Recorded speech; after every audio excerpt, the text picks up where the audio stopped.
The car has undergone a restoration and has been modified to look like a 1972 version.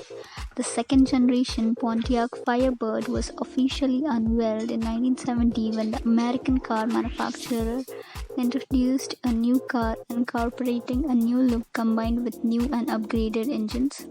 One of the main change concerns the four circular headlights, which were replaced with the two larger ones, while the front of the car was customized with two stylish air intakes. New engines were also introduced, a total of 4 configurations being available in the versions, ranging between 4.1 and 7.5 liter and producing between 112 and 340 horsepower. The 1970 Pontiac Firebird was built until 1978 when the US company unveiled an upgraded model. So the technical specs: Firebird Trans AM 1974, engine type V8 big block, fuel type petrol, transmission it is 4-speed manual, Hurst shifter, body type 2-door coupe, and it is a left-hand drive.